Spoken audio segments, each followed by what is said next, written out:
Okay, welcome back to another episode of In Depth with David. This is Red Sox series recap number 11, where for the third time we are recapping a series between the Boston Red Sox and the Baltimore Orioles. And once again, I'm joined by my good friend and my co host, Ricky. How are you doing today, Ricky?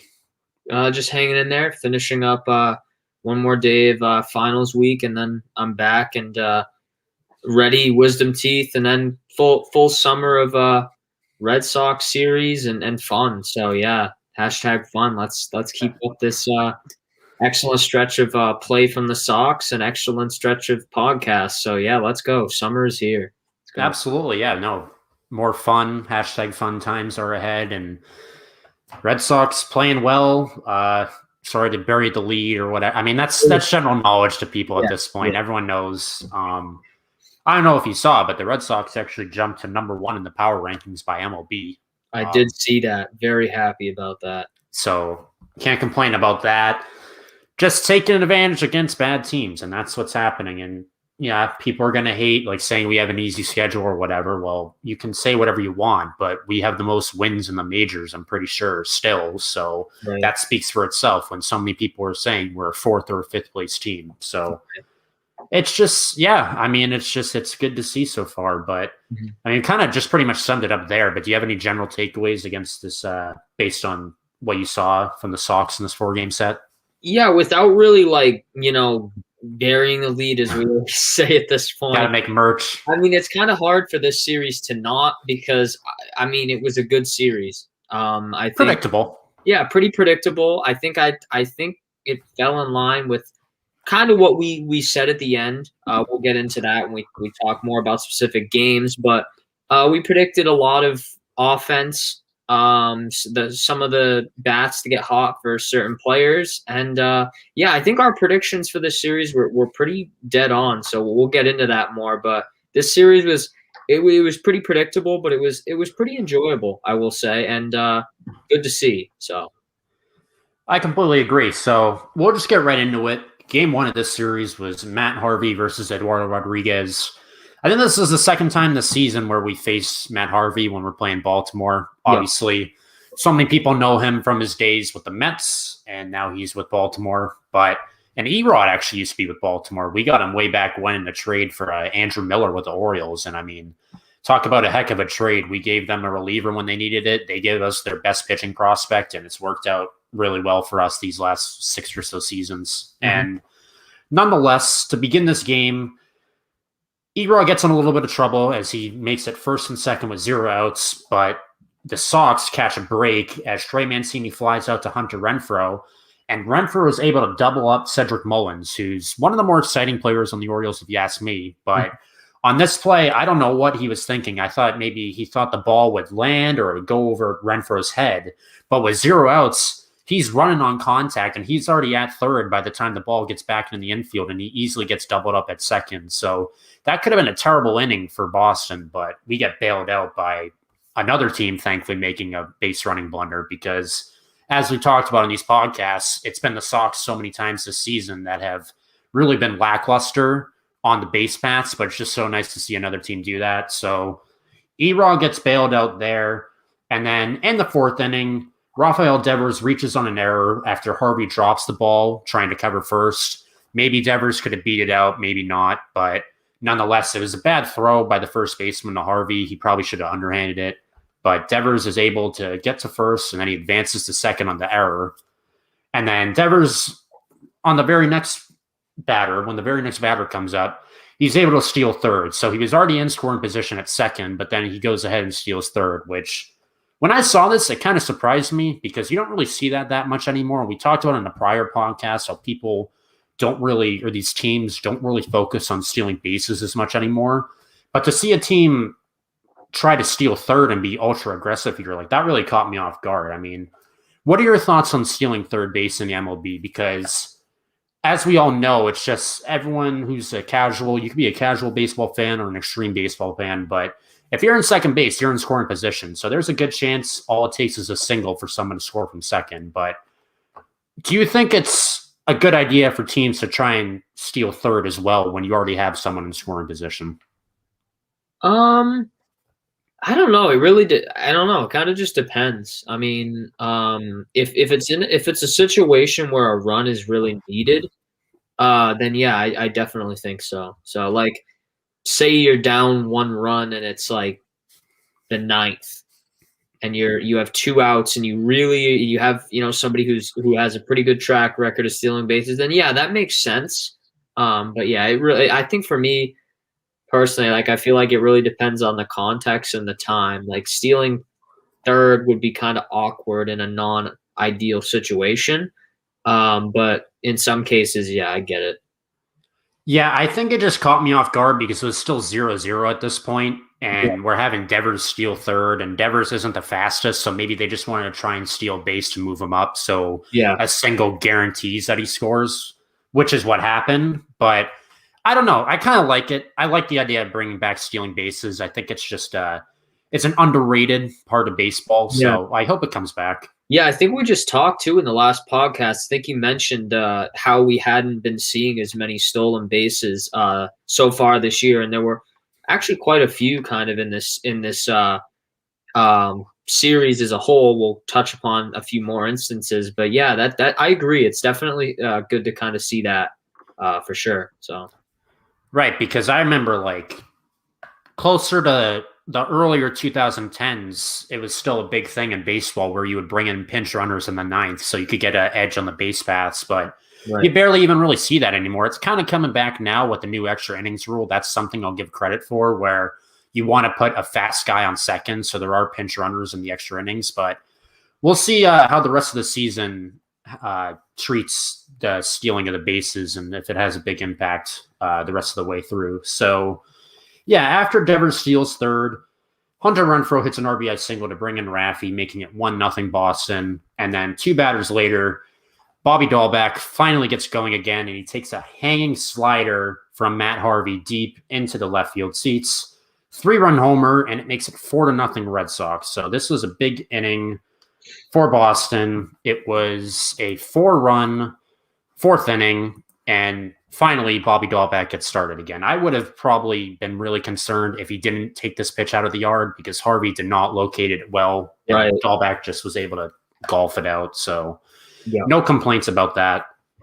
And then, yeah, and then another thing about that was I don't know if you noticed this, but the Red Sox did all their damage in that inning with 2 outs. So it's just really impressive that they got all that offense in with 2 outs in the inning. And it was a bottom of the rotation kind of too with guys like Renfro and Dahl. I think Marwin had a hit too or got on base. So yeah, that was nice to see for sure. And then in the bottom of the fifth, Cedric Mullins, who we just talked about as being one of the more exciting players in the Orioles, hits a ground rule double to deep right. And then Mancini drives him in with a single, making it 4-1 Boston now. So the O's are trying to come back in this game, and they'll do a little bit more damage in the sixth as Ryan Mountcastle takes Sawamura deep to center field, I believe, making it 4-2 Boston now. So here's my next question. I'm kind of starting to get concerned about Sawamura a bit. Obviously, he didn't have the best series against Texas, and we didn't see much from him against Detroit, I don't think. But nonetheless, the struggles continue here against Baltimore, a team that we really shouldn't be struggling against. So are you concerned about Sawamura based on 2 of his last 3 appearances? And do you think this could be a problem moving forward? I think so. I think like you mentioned too, it's a little because I know we praise him as kind of being one of the better bullpen options for like a sixth, seventh inning guy a few podcasts ago. So yeah, I think the fact that he's letting guys go deep and some of his pitches are way off, it does definitely look a little bit concerning, especially considering he really had a solid start. So we'll see how he continues to do, but they might move him to I don't know, put him in when they have more of a lead or put him in different situations or whatever. Just find something that works. But yeah, it is a little bit concerning. I like Sawamura, so I hope that the struggles kind of continue to ease up. But I don't know. We have to really just see. So I'm just worried it doesn't snowball because obviously, as you just said, he got up to a great start. He did struggle in that Minnesota series, but other than that, for a while, he was fine. And then obviously he had the struggles against Texas.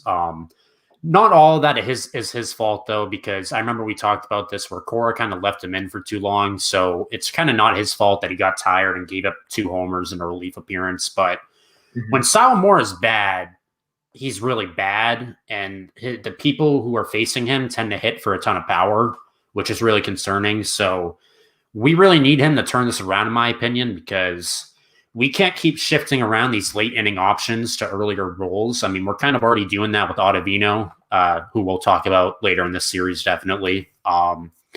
We already shifted him from an 8th inning role to maybe earlier.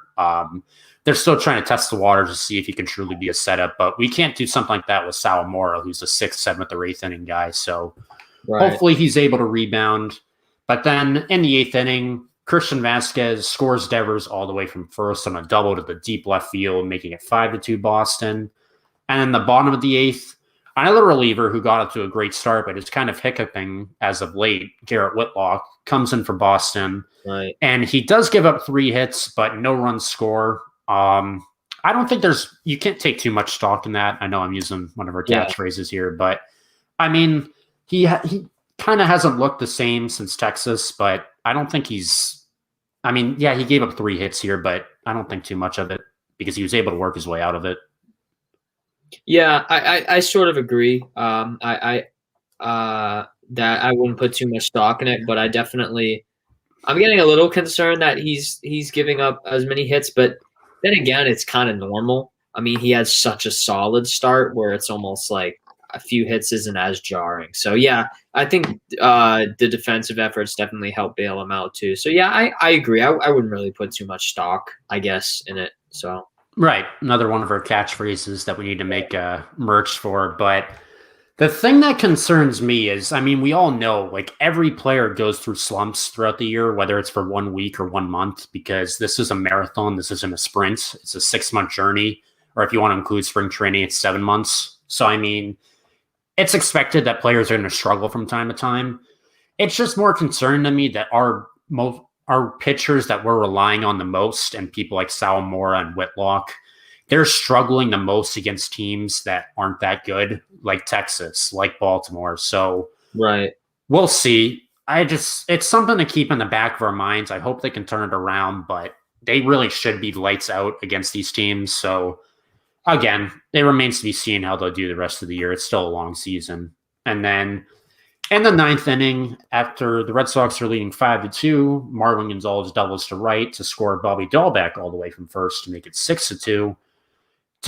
Alex Verdugo, actually got robbed of a homer in the top of the 9th. The left fielder, Austin Hayes, made a nice catch, and that actually ended Verdugo's, I think, 7-game on-base streak. So that was a little disappointing, but it didn't matter because Felipe Valdez comes in the bottom of the 9th. Red Sox close it out as they win 6-2 and take game 1 of the series. So not too much to really complain about in this one. How do you think Eduardo Rodriguez pitched in this one? We didn't talk about him too much. Yeah, a pretty good outing. Nothing, horrible. I believe, did he give up any runs, or was that Sawamura that gave up the first run? So Erod went 5 innings, 7 hits, 1 earned run, 3 walks, and 2 strikeouts. So just not bad. I mean, 2 strikeouts isn't fantastic, but I don't know. He was good enough. I would just say good enough. And like kind of normal, the Red Sox run support helped Erod out. It's been helping him and Evaldi, I definitely would say, and it has in past years, like we've talked about too. So yeah, I think that helped him out a bit, was having that cushion. But yeah, I mean, 1 earned run, I mean, 2 strikeouts. It's not the best game, but it wasn't horrible or anything. So yeah.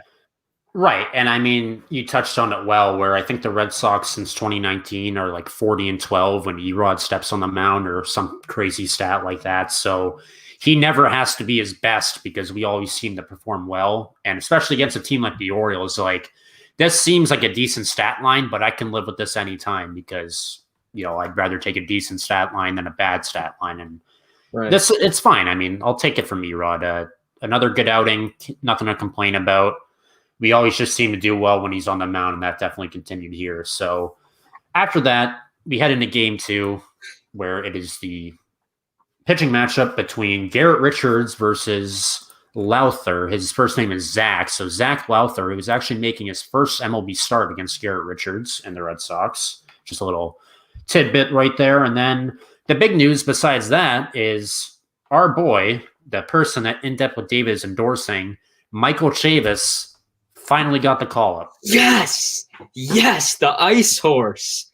Oh, we'll talk about what he did, but that was probably the most top 10 so far, most satisfying moments just of everything of 2021. Oh yeah.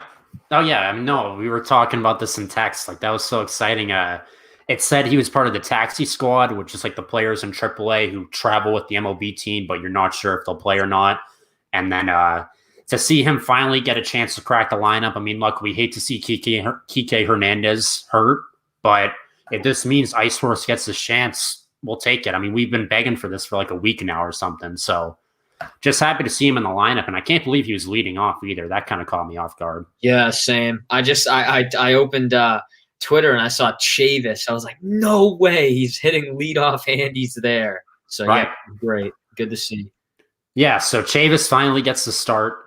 And in the bottom of the first for the Orioles, Cedric Mullins singles, steals second, and then DJ Stewart eventually drives him in with an RBI single from third to make it 1-0 Baltimore. Then in the second, Marwin Gonzalez for the Red Sox doubles. Vasquez scores after Galvis can't corral the ball off the cutoff throw. And just like that, the Red Sox answer make it 1-1. And then Hunter Renfroe hits an RBI single to score Marwin Gonzalez to make it 2-1 Red Sox in this big this was about to be the beginning of the big second inning for Boston. And then up to the plate steps Michael Chavis. And what did Michael Chavis do in the second inning here, Ricky? He hit a home run. Michael Chavis, his first game back, the ice horse, the ice in him.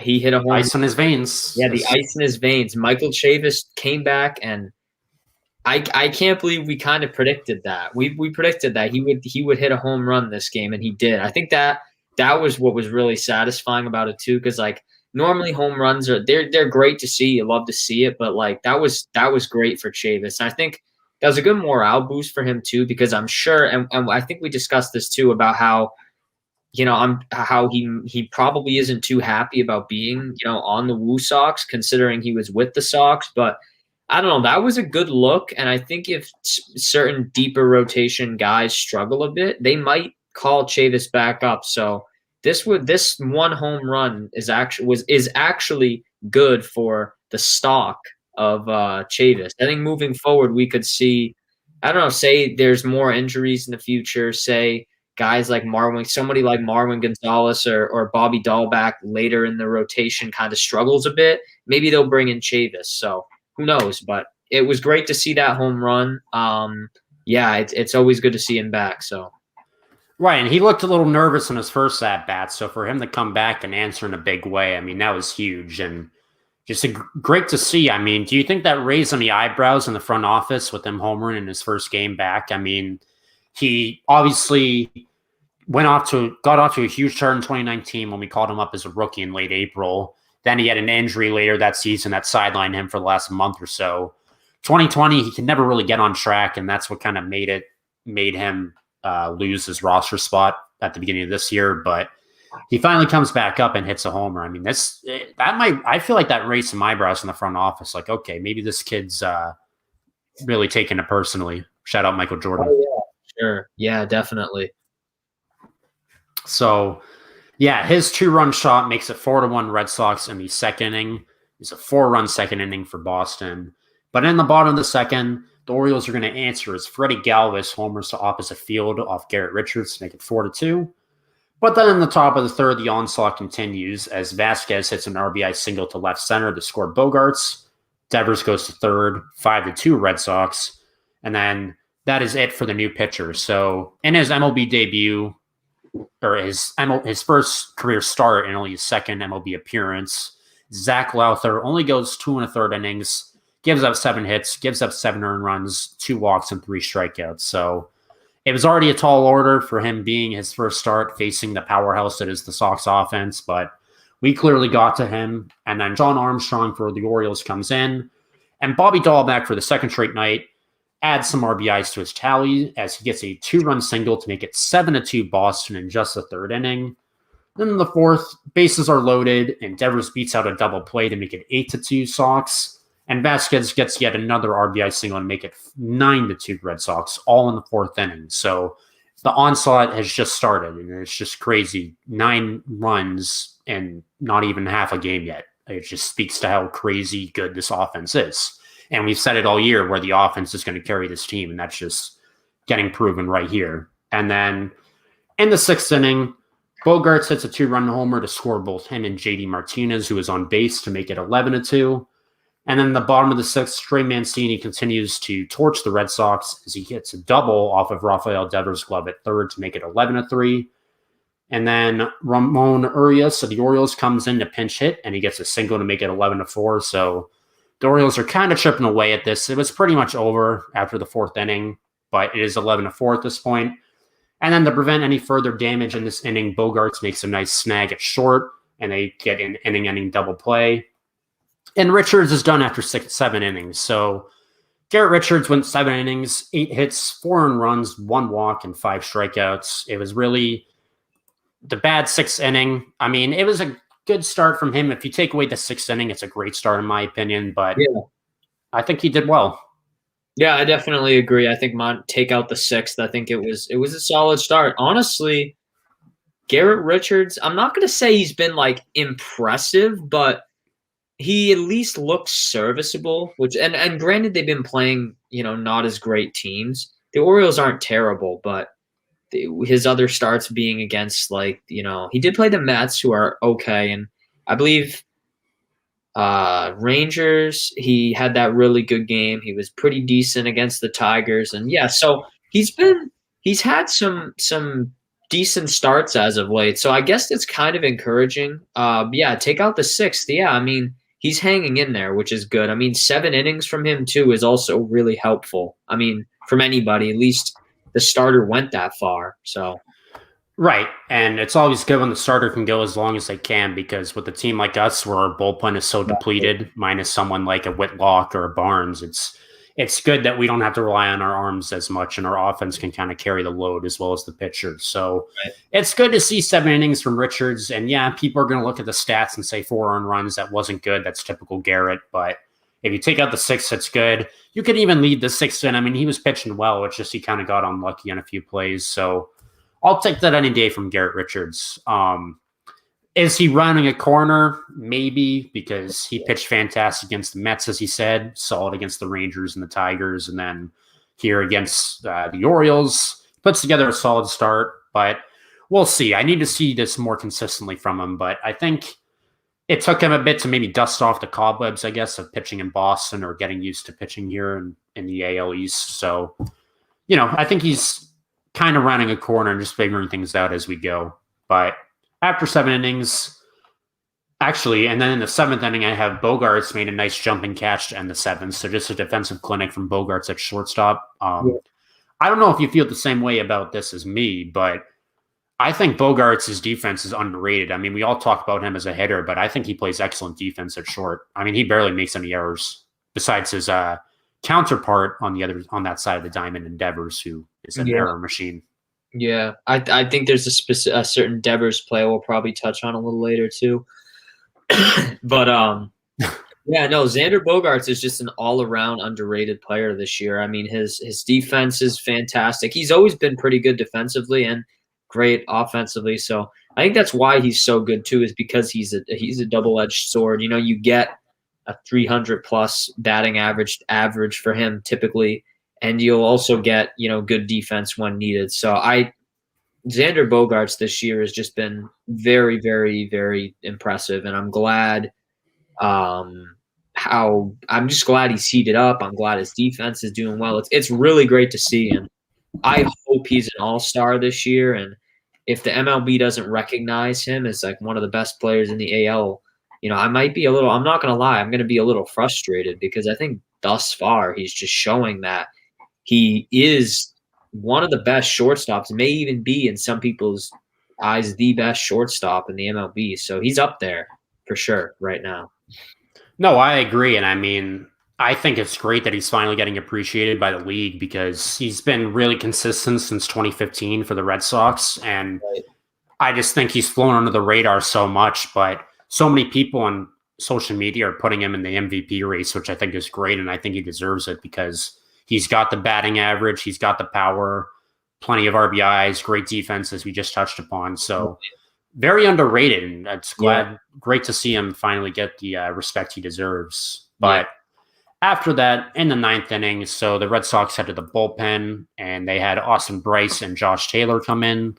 Austin Bryce did not do good as he only pitched 1 2/3 innings, but he could not close out the game in the ninth as he gave up 2 runs to the Orioles and an Austin Hayes 2-run single, making it 11-6 Red Sox. And Josh Taylor had to come in and actually get the final out of this game. So that's something Cora really didn't want to have to do in that situation. You want to use as little pitchers as possible in a blowout, but Taylor came in, got the final out, and the Sox win game 2 in a blowout, 11-6. And as I said, this game was pretty much over after the 4th inning. Right. The onslaught started early, finished late, and, Sox take the first 2 in the series. And then we head to game 3. This game was played on Mother's Day. Hope everyone had a good Mother's Day and enjoyed it.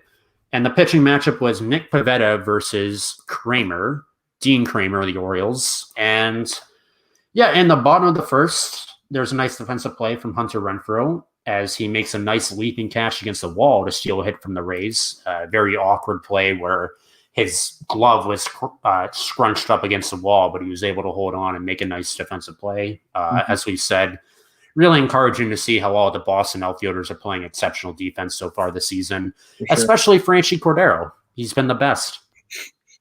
Yeah, for sure. It was a nice play from Renfroe. And then after back-to-back walks in the first inning with 2 outs, Mountcastle and the Orioles, Ryan Mountcastle singles to center to score Mancini to make it 1-0 Baltimore. But then in the top of the second, Rafael Devers answers right back and hits a solo shot to center. It is now 1-1, and Devers just continues to dominate at Camden Yards this season. I think the first season in early April that we played there, he had like 3 or 4 homers in that series alone, and he homers here again. He had the 2-homer game too, the one where JD had 3. Yep. Verdugo had one. Devers he's raking at Camden for sure. Do you think that's like a thing where players love? I don't know how to explain this, but back when the Red Sox had Mookie, I know I hate bringing this up because it just brings so much pain, but Mookie loved playing at Camden too. Like I remember back in 2016, there was like a 2-game period where he had 3 homers in one game, and then his first 2 appearances in the second game were homers. So he had 5 homers in like 2 games right off the bat. And then you have people like Bogarts who love playing in Minnesota. I mean, he's been dominating Minnesota for years in their ballpark. And now Devers is starting to treat Camden Yards as his home field. So do you think that's a real thing that like players I don't know how to explain this, but players kind of like love playing at other ballparks almost as much as they love playing at home? Or do you think it's just more of a coincidence? I don't know. I think it might be real too, because I know there's obviously the Coors Field thing too, where guys love hitting home runs there because the field, the size and everything.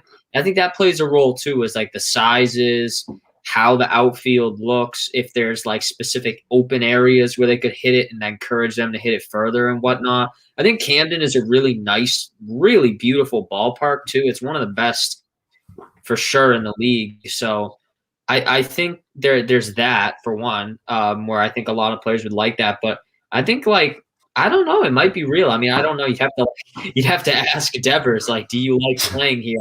I don't know if he would really have a response to that or just say like, oh, I just came out to play or whatever. But yeah, it is really interesting, like when you really think about it, because I do remember that with Mookie and Xander with Minnesota, and yeah, it's kind of crazy to see. So.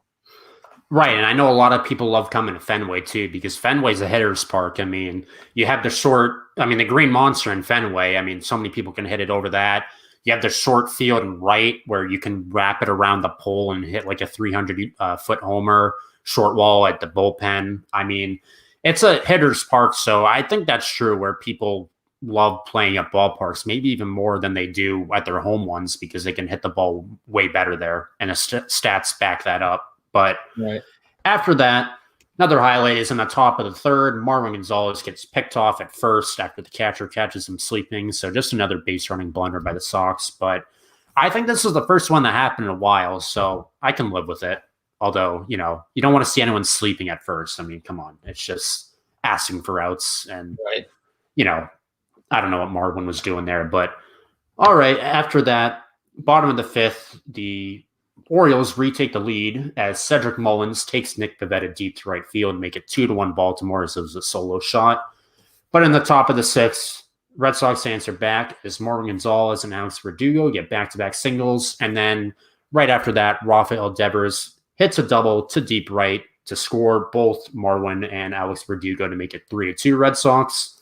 And then the bottom of the seventh, Marwin Gonzalez redeems himself from sleeping on the base path a couple innings earlier by making a nice double play as he caught a liner from Ruiz at second, and he fired it quickly to Bobby Dahlbeck at first for the double play to nail Severino, who was just a bit too far off the bag and couldn't get back in time.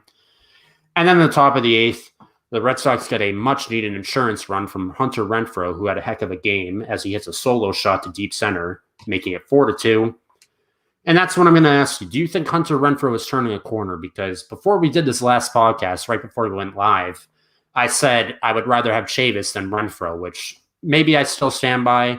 But my point was I didn't think Renfroe was doing too well at this point. I mean, obviously, he was disappointing last year for the Rays, even though they made the World Series. And this year, up until this point, he hadn't done too much. But do you think that this series is going to kind of get him around the corner a bit? Because he's gotten off to a hot start this month.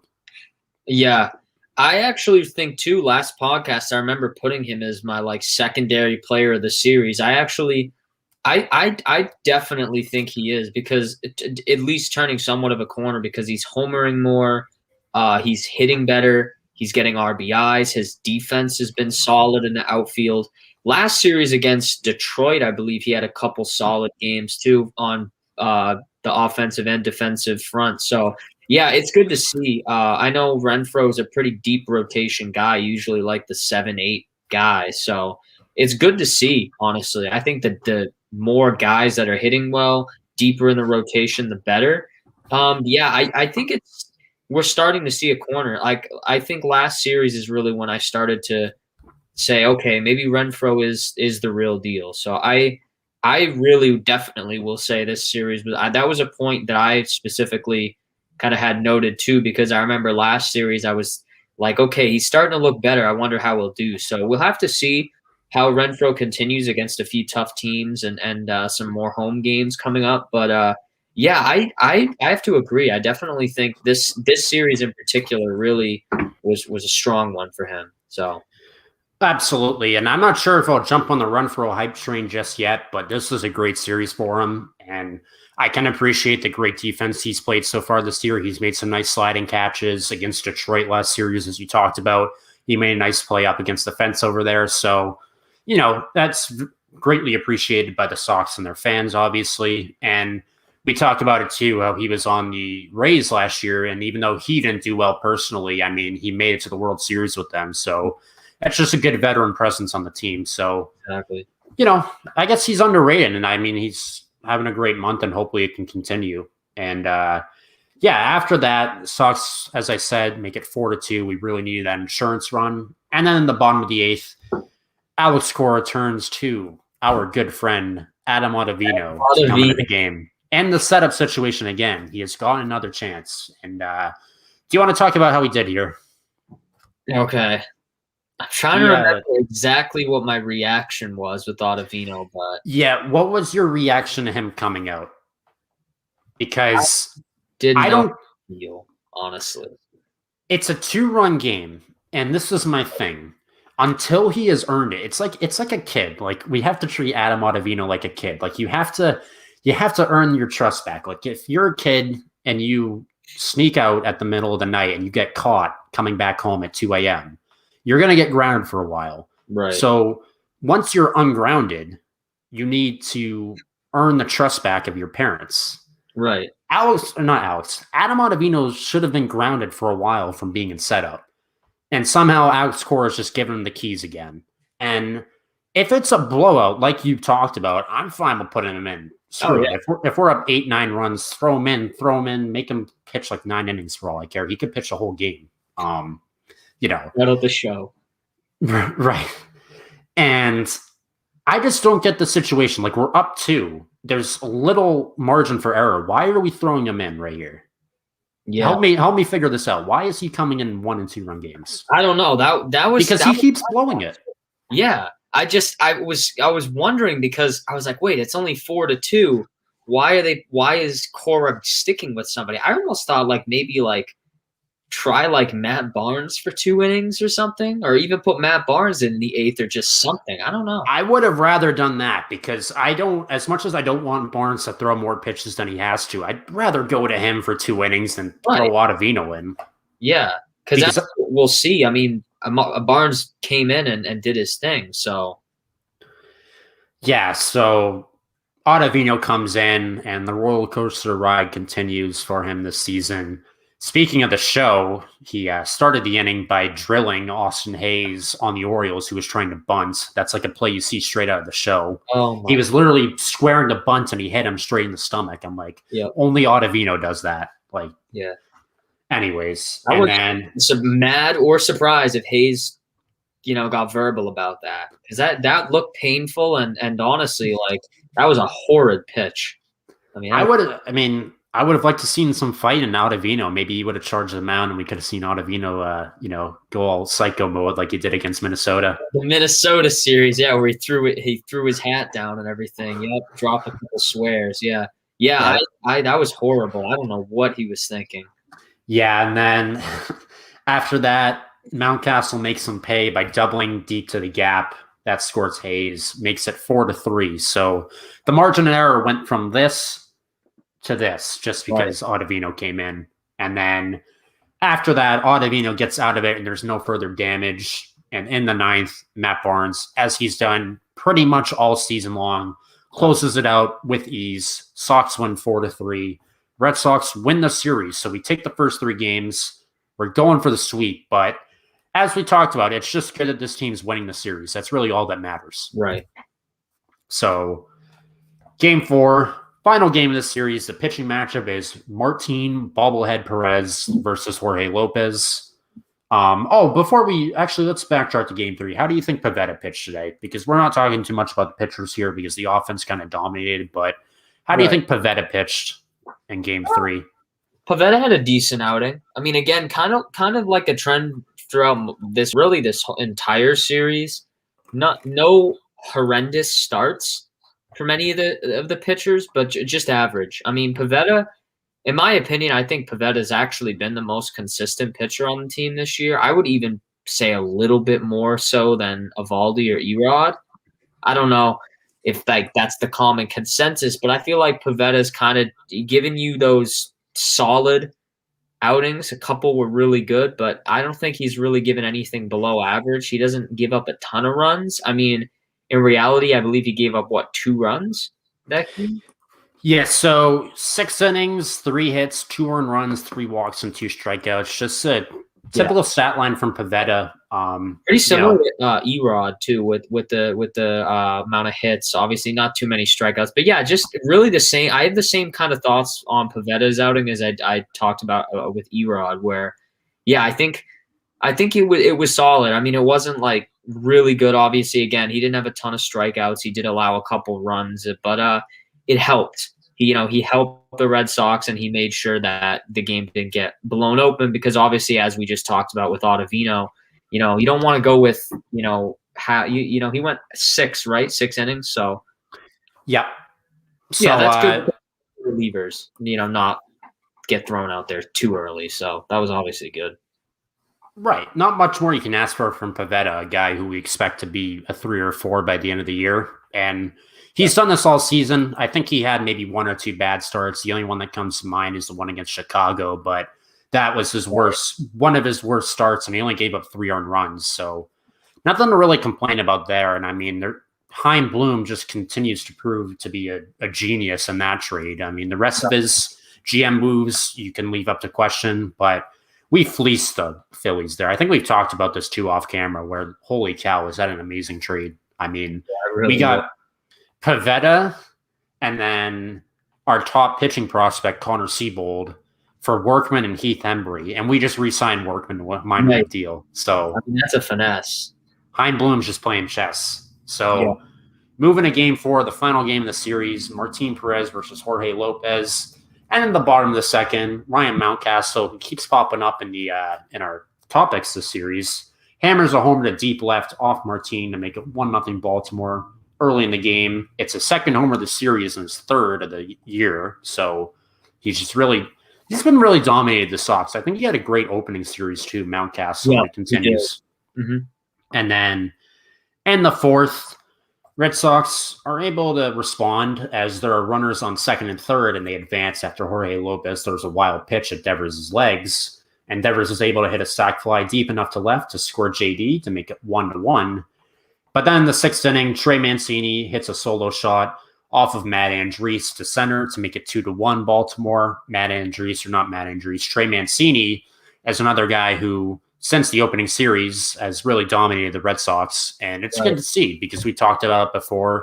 Dealt with cancer last year in the shortened season. So the fact that he's just even playing again is phenomenal. And he's having a great year. See it. I mean, even if it's a home run, like you can't help but be happy for him. And I know he has a pretty good RBI count this year. And he's doing pretty solid. I mean, he's hanging in there. So I really almost like want him to get back to how he was. So stuff like that to me, like, it's disappointing, but yeah, that was a nice positive out of this game, which wasn't super positive, which we'll keep continuing on.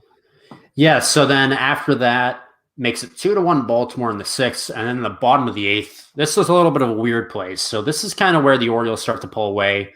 Cedric Mullins tripled off of Bogarts' glove. Bogarts couldn't get the catch, but the weird thing is, this ball barely left the infield. And yes, you heard us right. We said triple because Bogarts caught it and he couldn't corral it. He bobbled it on the ground.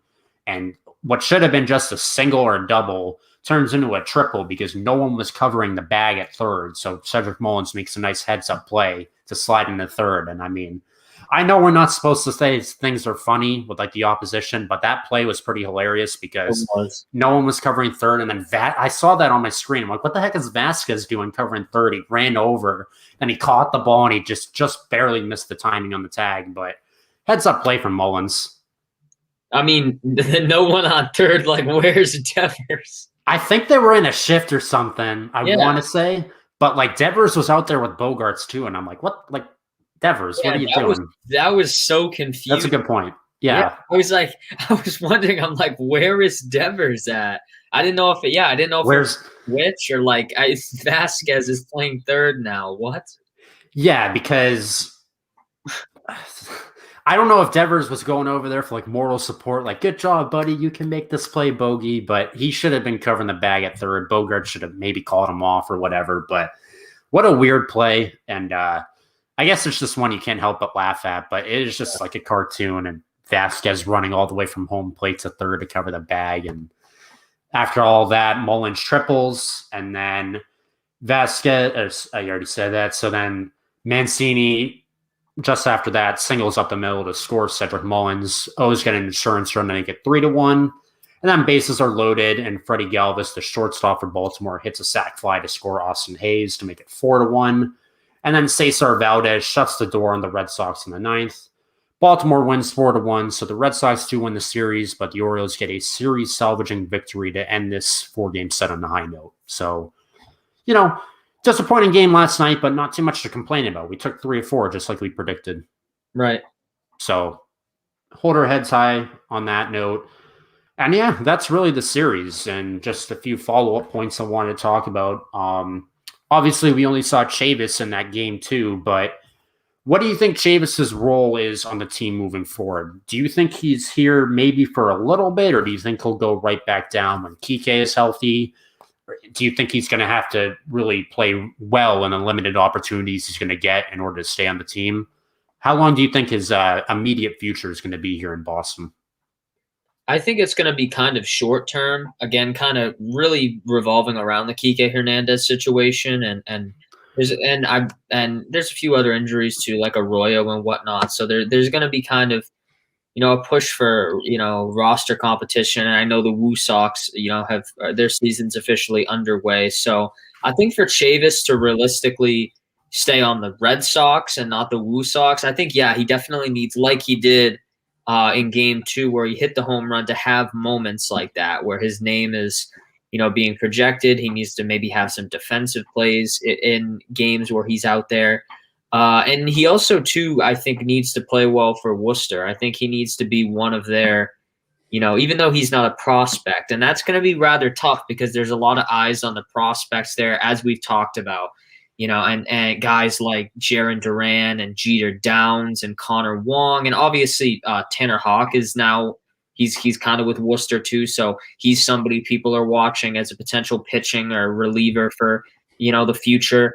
And there's a lot riding on that. So I think for Chavis, he needs to be a standout, a veteran per se for Worcester, even though he's not even that old. He needs to really solidify himself as one of their go-tos. So if there's injuries, he gets more time. And I think if he continues to play well in the opportunities he gets with the Red Sox, I could definitely see. And also it depends too on some of the later rotation guys struggles, particularly Marwin and Bobby Dahlback. Marwin Gonzalez has been pretty serviceable, but Bobby Dahlback, who did have that moment, he had the home run. He had an okay series, but if he continues the slump where he just kind of got called up last year, I think, and we've talked about this in the past too, I think Bobby Dahlback could get replaced with Chavis, and they could potentially plop Chavis in at first, or put Marwin there and rework things, or somebody who can play more positions and whatnot. So, we'll really have to see. But the Chavis saga will be interesting. I think Chavis is going to have to be literally perfect in order to stay up. I think when Kike's healthy, he'll go straight back down, because it was the same thing when we brought up Tanner Hawk to start the second game of the year, where we just needed to fit someone in there. But Chaim Bloom, even though he had an excellent start, I think he had 7 strikeouts, he sent him right back down because his reasoning is these young players need more time to develop in Worcester. So I think that's going to be the case with Chavis. I don't know how much we're going to play him. I know he's in the starting lineup again tonight, but he's literally going to have to be perfect. I'm talking 4 for 4, 5 RBIs in one game, excellent defense at any position, because obviously he can play any of the infield positions, and we're trying him out in the outfield as well. So he's just going to have to really be perfect in all of his opportunities for him to really crack the roster or stay on it, even when Kike comes back. But most likely scenario, as we both just talked about, is he gets sent right back down once Kike is off the injured list. But I'd much rather have him. I'll say this, and I think I've said this to you before. I'd much rather have Chavis on the roster than Marwin Gonzalez. I don't think that's much of a hot take, but no, I agree. Nothing against Marwin. It's just he's done solid this year. He's done nothing amazing, but nothing terrible. He's like the Chavis of the team right now, just a bit older, because he can play almost every single position on the field besides catcher and center field. So that's really valuable. It's just I'd much rather have our utility guy be someone like Chavis, where he's 24, 25, versus someone like Marvin Gonzalez, who's, I think, in his early 30s. So, do I think that'll happen? No, but I would expect Chavis to be on the roster full-time by September, once the rosters expand a bit because of MLB rules. Once September hits, your rosters go from 25 to 40 people. So Chavis is a lock to get called up by then, but I think this is just going to be a short stint for him here in Boston, and then we'll just send him back down to Worcester. Yes. So who are your Red Sox players of the series? Okay, so for this series, I think I'd give my players of the series. I'd say Xander Bogaerts. We touched upon his defensive efforts and offensive efforts, and I'd say my second. I'll give it to. I think I'm going to give it to Devers, just because his continued dominance at Camden Yards. But I almost kind of want to put Renfroe in there as an honorable mention, just because we talked about him kind of warming up a bit. So I'll go with Devers, but Renfro's kind of up there too. So I think he had a solid series as well. And Devers did have that the third base thing we talked about, the no one there incident, but the invisible Devers incident. But yeah, and then I think for pitching, I think I'll give it to. I actually think I'm going to give it to Garrett Richards just because I don't know. He pitched 7. I think he had the most strikeouts. He gave up 4 runs. All the analytics people are going to say. He gave up 4 runs, but whatever. It's Garrett Richards, and none of the pitchers had like standout games. They were all really around the same. 2 to 4-ish runs, couple strikeouts, 5-ish hits to 7-ish hits. So nothing like spectacular. So like I'll just give it to Garrett Richards because why not? Just for fun. So there you go, Garrett. And then fun. I'll give it to Matt Barnes because Matt Barnes had a really nice inning after Ottavino's mess. So yeah, my players of the series for the Red Sox, number 1 was Xander Bogaerts with the homer, excellent defense, ton of hits. RBIs are adding up when it's tally. Honorable mention goes to Bobby Dahlback for having, I think, 5 RBIs in like a two-game span. I know I want to show respect to Bobby now. He had a great series. Took advantage of a meatball pitch from Harvey, had a 2-run single, played good defense. Yet we didn't talk about that too much. He had some nice stretches on those key double plays in a couple of those games for the Sox. So just a great series for Bobby. Hopefully he can keep it going. And then honorable mention again, another one to Devers. Just good at the plate again, had the homer, continues to rake at Camden Yards.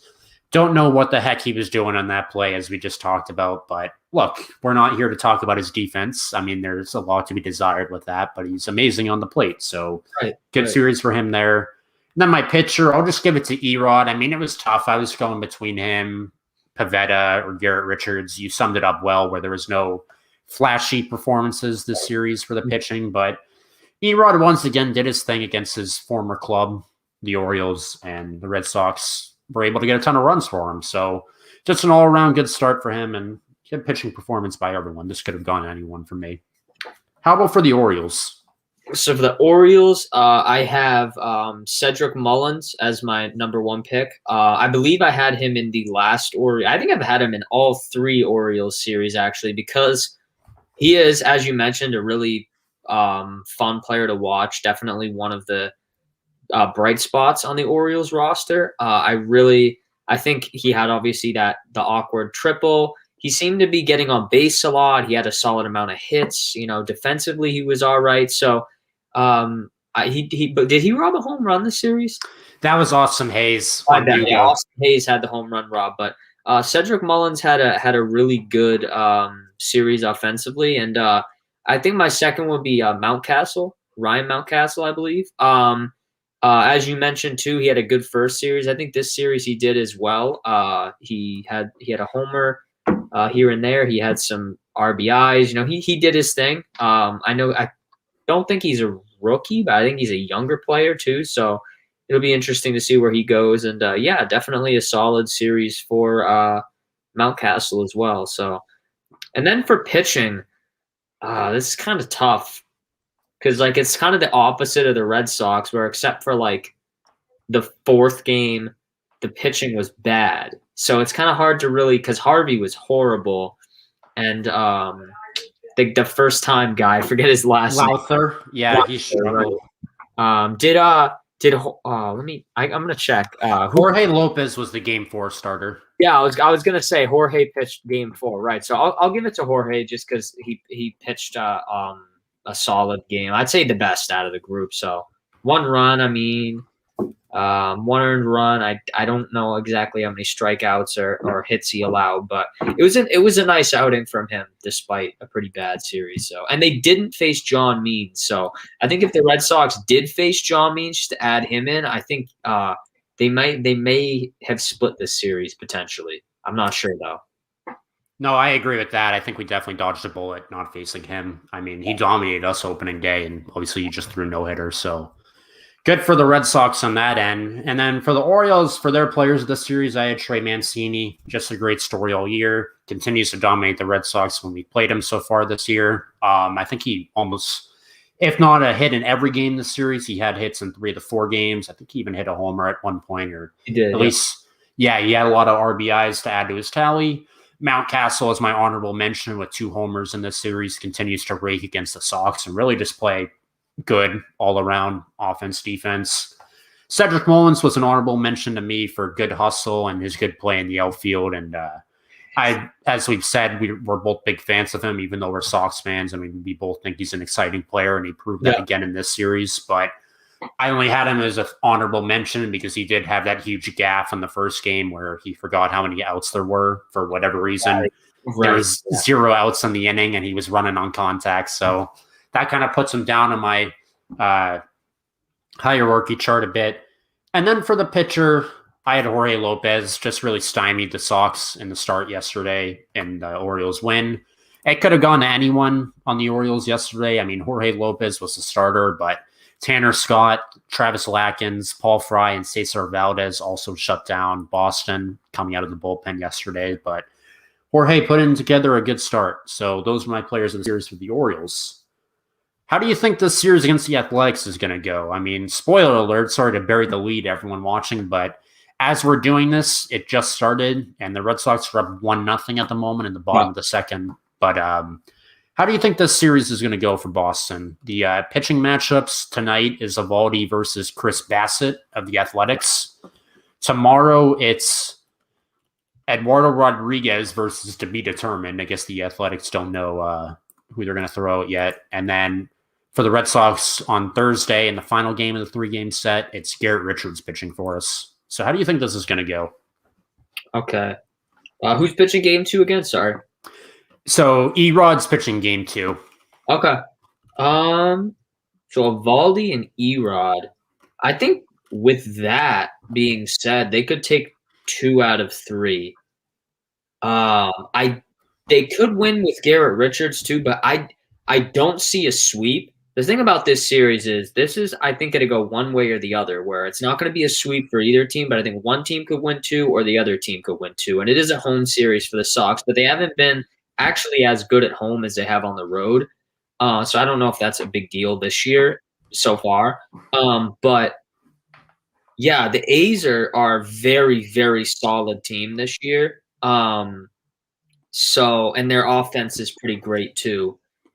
So I definitely don't want to say the Red Sox sweep the A's because I don't see that happening because the A's are pretty much like 1 game difference on the Red Sox with their record. So I'd say 2 out of 3 for the Sox, but I don't know if I'm going to ensure that. I think it could go either way, but it's going to be 2 wins for A's, 2 wins Red Sox. I actually am not entirely sure, but I think they're going to win today, Sox. So we'll see. Yeah, I'll say 2 out of 3 too. This is the, as you said, the battle of 2 of the best teams in the MLB. We have 22 wins. A's have 21. So it's definitely not going to be a cakewalk. I think we can win tonight with Eovaldi on the mound because even though he had a bad start last time against the Tigers where he gave up 6 runs, I think he's going to be able to rebound as he has so far. Knock on wood, it continues the rest of the game. I just knocked on wood just for good luck on the podcast. And then we're going up against a guy, Chris Bassett, who has a 3.7 ERA. He's a big strikeout guy, but that ERA is still relatively high. So I feel like we can get to him the rest of the game tonight. And then Erod tomorrow. We always seem to do good with Erod on the mound. We haven't lost with him yet. I think we can put together another win for him. So I think we could take the first 2. And then with Garrett Richards on the mound, I'm still not completely sold on him turning a corner. I think at some point he's going to scuffle again, and I feel like it could happen against a good team like the A's here. But it depends on who they throw out. This website's not telling me who the Athletics pitchers will be for Game 2 and Game 3. But if I would predict the Red Sox to lose a game in this series, it would probably be the final game. But I think the Red Sox can take the series here too. But as you said, I'll lock it in. I'll say Red Sox 2 or 3, but it wouldn't shock me as much as it did against Texas and other teams like Seattle, I guess, when we split with them, if the Athletics actually do steal the series from us. But I think it'll be a good 3 games of baseball, but I'll just say Red Sox squeak out 2 or 3. Yep. And yeah, that's really it for the recap, unless you have any other talking points you wanted to bring up. No, I think that's it, honestly. So Yeah, so that's pretty much going to do it. Thanks everyone for tuning in to another recap. Red Sox take 3 or 4 against the Orioles, continue to dominate on the road and take advantage of going up against teams that aren't really as good as Boston is. I mean, that we talked about this multiple times. It's really important that we do this, especially early in the season, so we can, maintain as much ground as possible when later in the year, we can't look back and just say like, oh gosh, why didn't we take 3 or 4 against a team like the Orioles or the Rangers or the Tigers? I mean, it's good that we're taking advantage of this easy part of our schedule. But that is going to do it. Thanks everyone again for watching. Hit that like button, absorb that like button, absorb that subscribe button. We have Red Sox podcast, as we just did. I have a Bruins podcast coming tomorrow with my friend Joe, where we're going to be previewing the playoff series against the Capitals. That should be a good one. Celtics recaps are coming, if there will be any. I don't know how long the season is going to continue, but we will see what happens there. And then reality TV recaps coming soon in the summer, later in the summer. Patriots recaps probably coming in the fall at some point. So yeah, some things to look forward to on this channel. Once again, thank everyone for watching. Also, let us know in the comments below what you like, what you didn't like, what you like about us, what you don't like about us. I knew you were going to smirk there. It always gets you. So yeah, that'll do it for this one. We will talk to you guys in a few days after the Red Sox versus Athletics 3-game series. But for now, I hope you all have a good one. Take it easy. Enjoy May 12th, 13th, and 14th, whatever, few days until we talk to you again. And yeah, have a good night, guys. Take care.